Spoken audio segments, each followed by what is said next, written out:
much. In fact, I eat all the time. That is why I am in this fight. That is why I am running to be president. And it is why I will be an effective president. Money talks, right? Money talks. No, it's not just greed. It is greed. Oh, yeah. Eve, I will make the best president of the United States.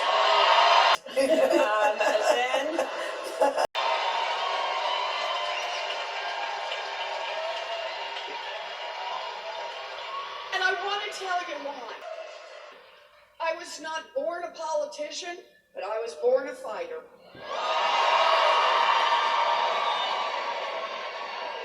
And I want you to know this. This is on good. I want you to know this.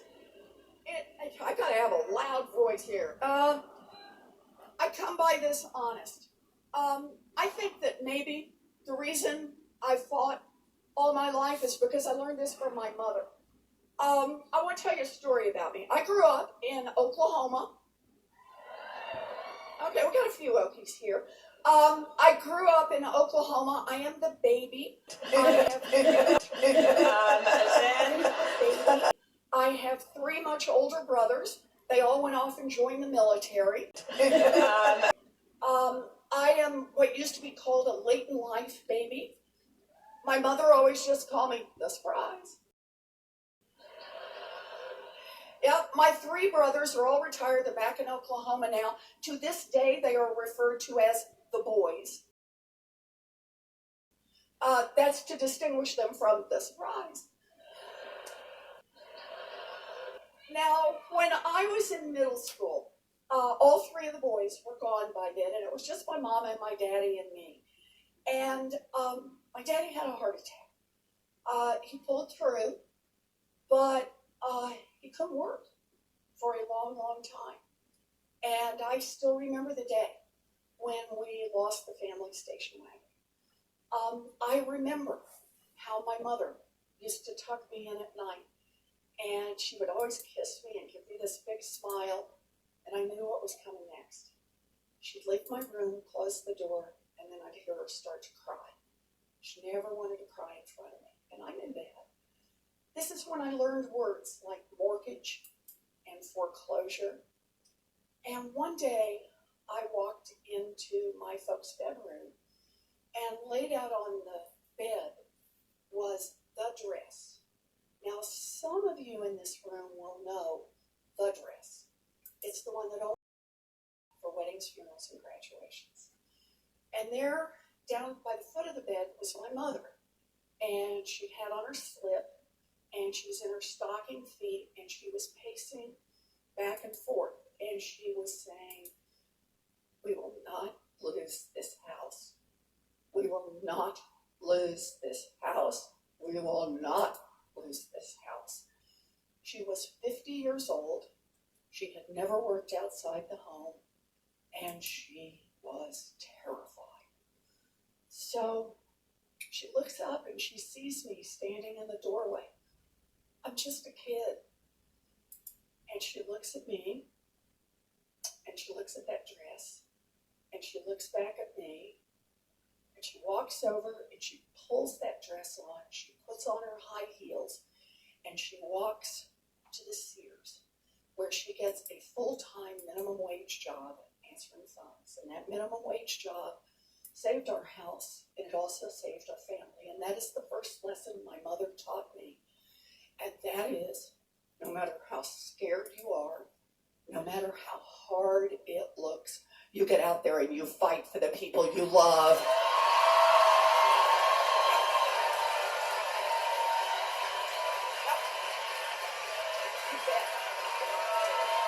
It's what I believe. It's what I believe. And here's the thing about that story. I've always carried that in my heart. You want to know who I am? There it is. But I'll tell you another thing about that story. That story is a story about my mother. It's a story about millions of people all across this country who do this every single day. But it is also a story about government. Because understand this, when I was a kid, a full-time minimum wage job in America would support a family of 3. It would cover a mortgage, it would pay the utilities, and it would put food on the table. Today, a full-time minimum wage job in America will not keep a mama and a baby out of poverty. That is wrong, and that is why I am in this fight.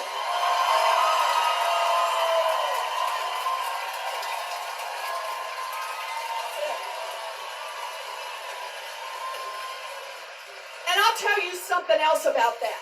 That change did not happen by accident. That change was not the result of gravity. That change happened because of who government works for.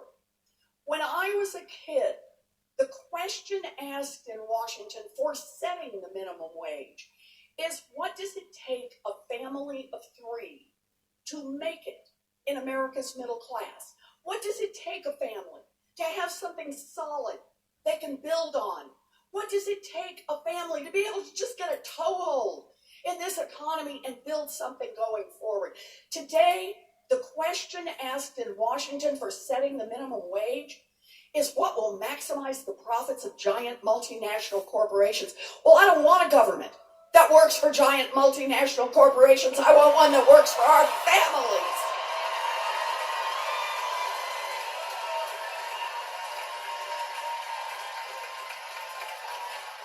And I got a plan for that.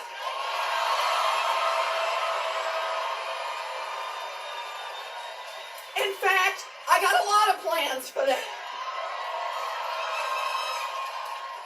So I want to tell you just a little story. I'm going to skip over a bunch of stuff. I just want to tell you a little story about what it means to get in a fight.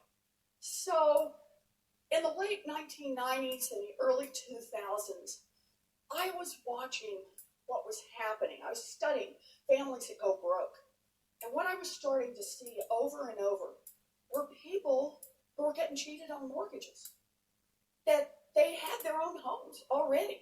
And someone would come and sell them a mortgage to refinance their home, and by golly, refinance them right out of it. And the banks were making more and more money, and more families were getting hurt. They started out by targeting communities of color, African American homeowners, Latinx homeowners. They went after seniors. And I started ringing alarm bells everywhere I could. We got a real problem over here. And here's what I discovered. Nobody wanted to hear it. When your ears are stuffed with money, it's hard to hear. So the banks kept on selling those mortgages, and the regulators just looked the other way. The regulators were so deep in the pocket of the banks, they couldn't even hear what was going on. And sure enough, economy crashed in 2008. We just loaded up on that much debt, brought it down, but I hope you all feel better. The banks got bailed out. Millions of families got left behind. Families right here in Detroit got left behind. Millions of people lost their jobs. Millions of people saw their pension funds shrink. Over and over, this pain was felt by families all across this country. So I decided at this point, wait a minute, we're going to make it through this crisis. There's going to be financial reform. By golly, this financial reform is going to have some protection to make sure that we never wreck this economy again with a bunch of banks cheating people.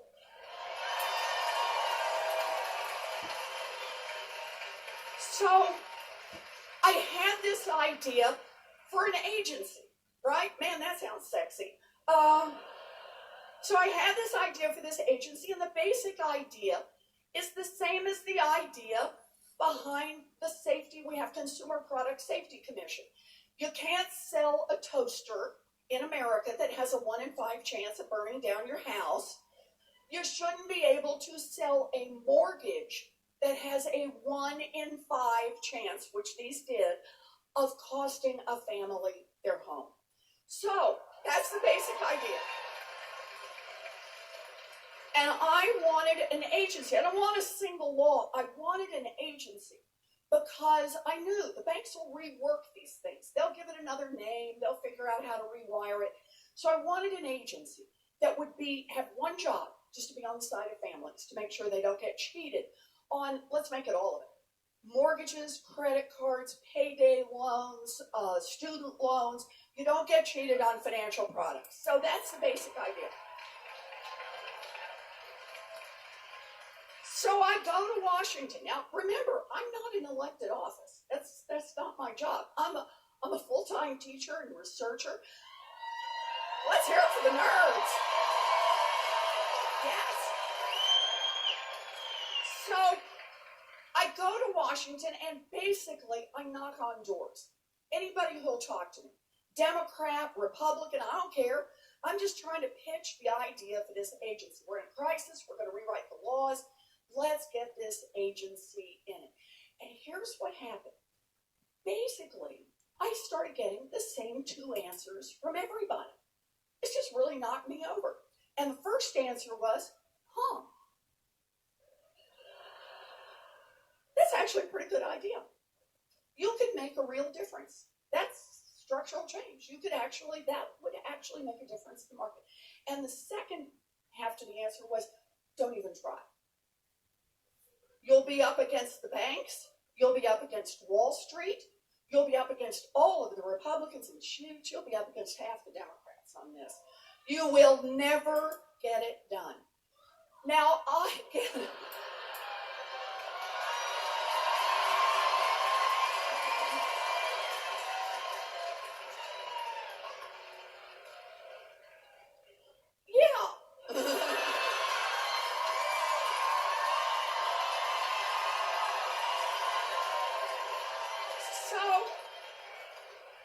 So I heard this and I thought, I get it. Big structural change is hard, but it is the right thing to do. So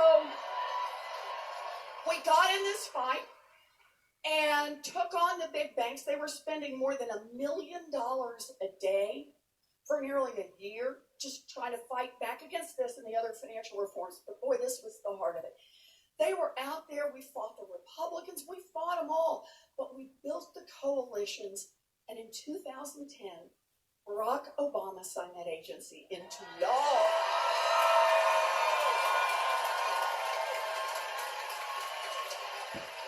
Dang.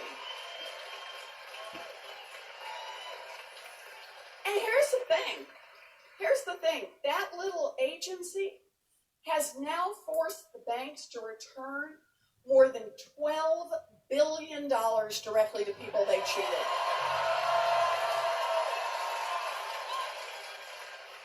So I take away two lessons from that.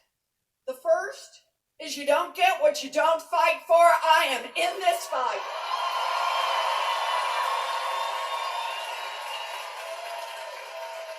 And the second, and this is really important, after 40 years of Ronald Reagan's trickle-down economics, the second, I see you've heard of Ronald Reagan's trickle-down economics. Can we just all stop and say it has been a monumental failure for American families? But the second lesson I learned about this agency, as we built this agency, is we can make government work for the people. And that's what this agency has done. And that's why being here with you tonight is about two things for me. It's about the fight, but it's also about the hope. It's about what we will be able to do together. So that's why I'm here. Let's take some questions and do this. Who forgot? Let's do this. Okay. Let's do some questions. Who's got questions tonight? Where are our questions? Over here? No, where are our questions? We drew these early. Oh, everybody's pointing. Good. Okay. Here we go. Hi. Perfect. Hi. My name's Andrew Priest. I'm a middle school teacher. Hey, Andrew.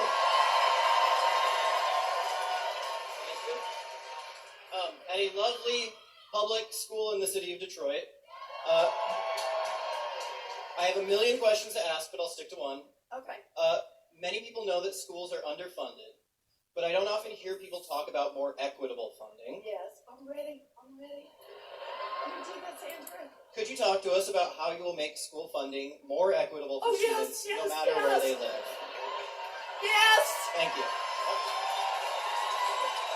Thank you for the question, Andrew.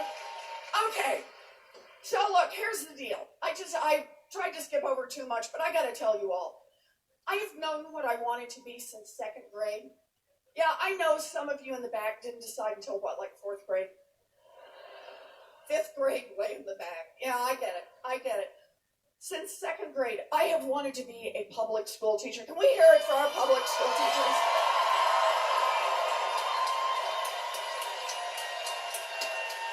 That's it.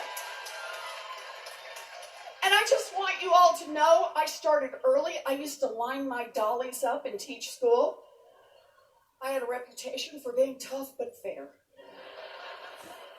It's all I ever wanted. I had a very bumpy path to get there, but I made it. I was a special education teacher.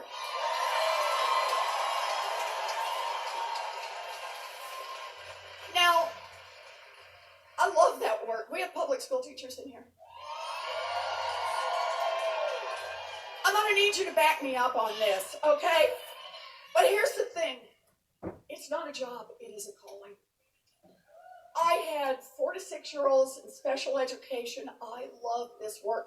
I would probably still be doing this work today, but at the end of my very first year in teaching, I was visibly pregnant, and the principal did what principals did in those days, wished me luck and hired someone else for the job. And that's how I ended up going to law school and then right back into teaching. So here's the thing. I truly believe that if we're going to build a future in America, look, roads and bridges are powerfully important. I get it. I get all the things we need to do to produce an infrastructure so that we've got opportunity.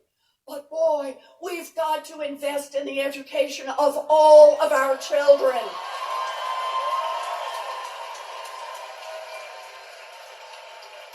So here's my plan for that. It's time for a wealth tax in America. Yes! Oh, you already know. So I just want to make sure everybody's on the same page here. This is a 2-cent tax on fortunes above $50 million. Your first $50 million, free and clear. I see a guy in the back. This woman is not unreasonable. But on your 50 millionth and first dollar, you've got to pitch in 2 cents. 2 cents on every dollar. After that, you hit $1 billion, you got to pitch in a couple of pennies more. That's the basic idea. And just so everybody's tracking on this, anybody in here own a home or grow up in a family that owned a home? Yeah, well, you guys have been paying a wealth tax. It's just called a property tax. And all I'm saying is for the bazillionaires, how about if we include not just the real estate, but also the stock portfolio, the diamonds, the Rembrandt, and the yacht?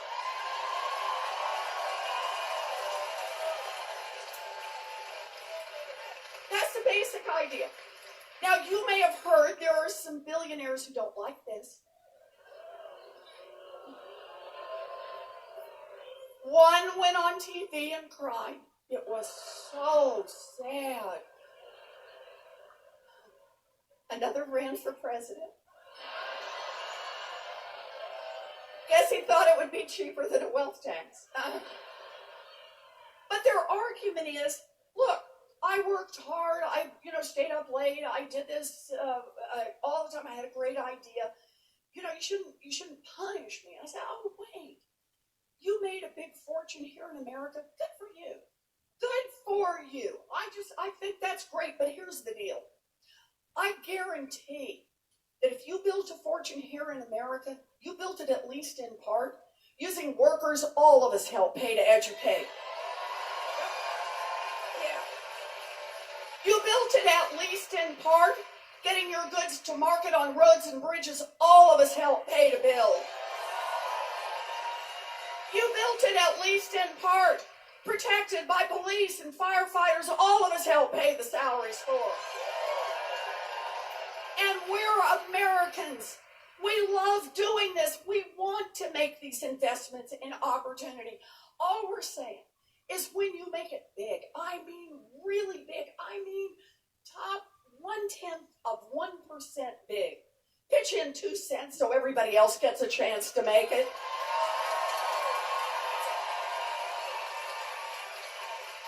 Because now we get to your question. What can we do with 2 cents? And here's where I want to start. I want to expand how we think of public education. With 2 cents, we can provide universal child care and universal early childhood education for every child in this country. 0 to 5. Universal pre-K for every 3-year-old and 4-year-old in America. And we can stop exploiting the people, largely African American women and Latinas who do this work. We can raise the wages of every child care worker and preschool teacher in America. And that starts the answer, because that's equal funding for every one of our children. Goes straight to our communities, comes straight here to Detroit. But there's more. We can make an historic investment in public education. That 2 cents will do all that for our babies, plus an $800 billion federal investment in all of our public schools. Let's lift it up. And when you ask me about equalizing, that plan quadruples the funding for Title I schools. That's how we level this out. And one more, you'll hear this from the heart of a special education teacher. For the first time in history, we will fully fund IDEA so every child with a disability will get the education that child deserves.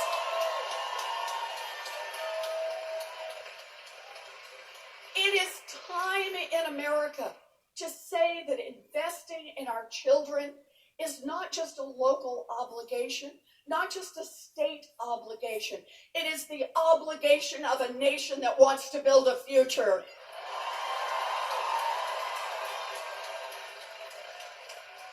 So there's some more parts to this plan, because it turns out 2 cents on that top 1/10 of 1% produces a lot of money. I'll just mention, we can also do post-high school education, technical school, 2-year college, 4-year college, tuition free.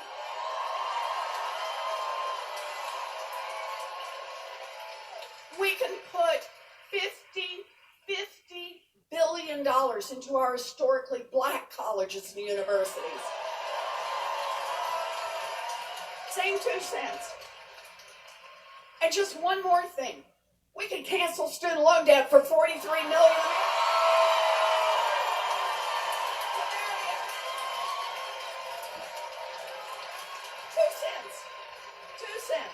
Okay, good. I love that question. Okay, who's next? Who's next? Hi. Hi. Tell me your name. Hi, I'm Yvonne Seifert. Hi, Yvonne. Hi, it's a pleasure to meet you. It's a pleasure to meet you too. I want to thank you for your campaign, which has been amazing as a woman to see your spirit. And the way you handle all the misogyny thrown at you, it's pretty badass.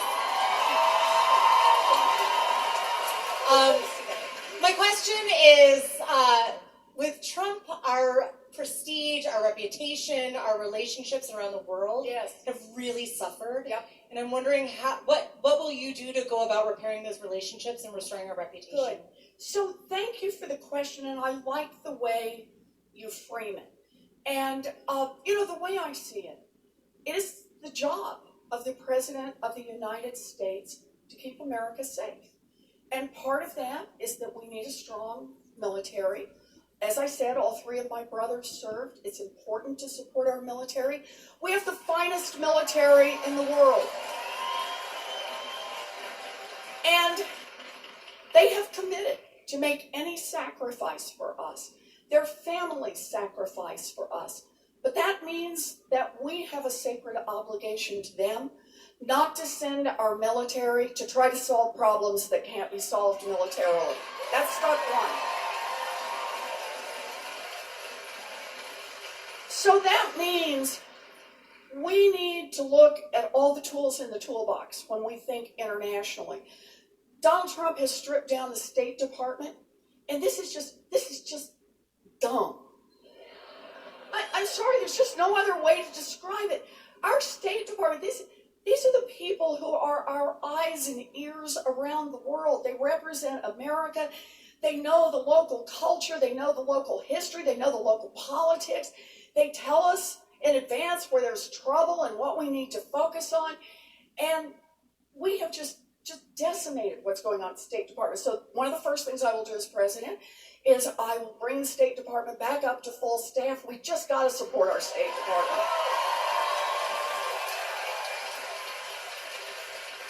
Third part, and I'll just mention briefly, are our economic tools. We need a strong economy here at home that doesn't just work for a thin slice at the top, doesn't just work for 5 giant banks. We have an economy that we build from the grassroots up that puts us in a much stronger position to work around the world with the rest of the nations. Fourth part, I want to mention the importance of allies. You know, I know this is going to seem really tough, but I think we ought to know the difference between our friends and the people who would do us harm, and we ought to treat our friends better than the people who would do us harm.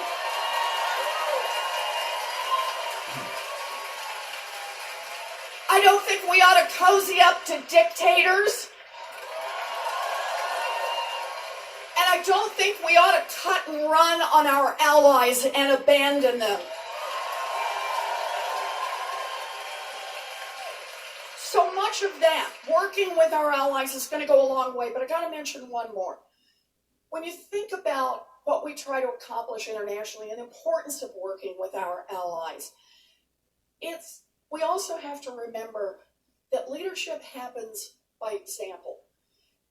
And what Donald Trump has been doing down at our border has not only been shameful to us as a people, it has put us in a terrible position around the world.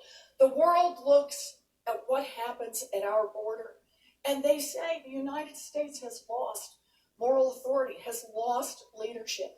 So understand this. I will not take away children from their families.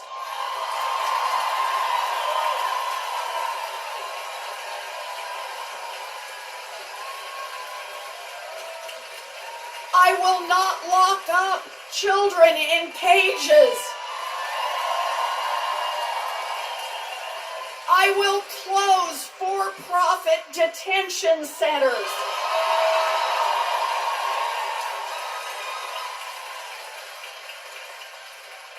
And I will work every single day to make sure that this country is living its values. I will do my best as president to make you proud of the United States of America in all of our dealings.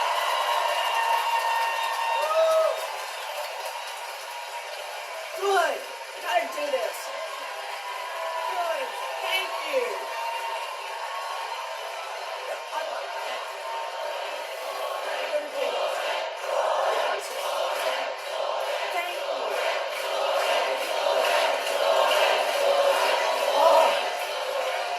Okay, we got one more question over here. Oh my gosh. That was so weird. I'm so sorry. No. So I think we have time for 2 more questions. 2 more questions. So I'm going to pull them, and we're going to do the same thing. This is Willa. And so we're going to do the same thing. I'm going to read the number. You're going to yell persist, and you're going to make it over here, right? Okay. Okay. Right over here. Okay. 999272239. Whoa! Yeah. Fabulous. Okay, come on Did over. we find it? Okay. Yeah, somebody yell bingo. Do not remove the beans from your card yet. We will verify that number. All right. 9927243. Was there one? Oh, okay. That's no. Okay. 243. Here, we 243. We got it? We got it? All right. Thank you. Thank you. And thank you, Willa. All right. Good. Okay.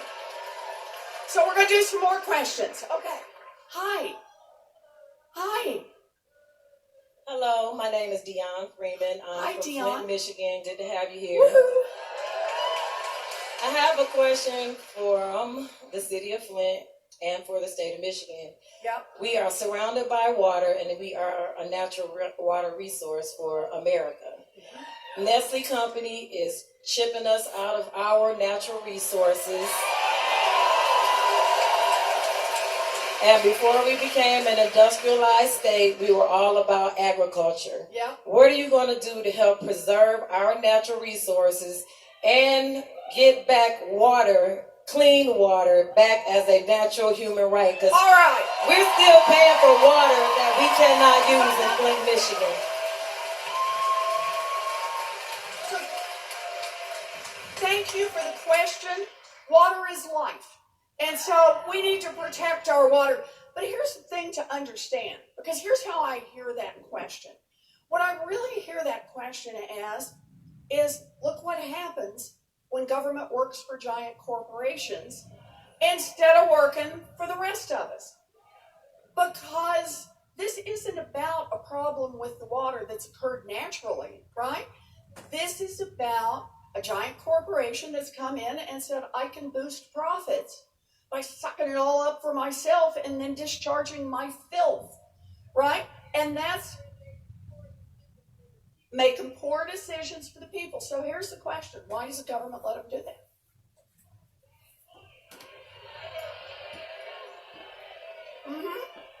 Money talks, right? Money talks. No, it's not just greed. It is greed. Oh, yeah.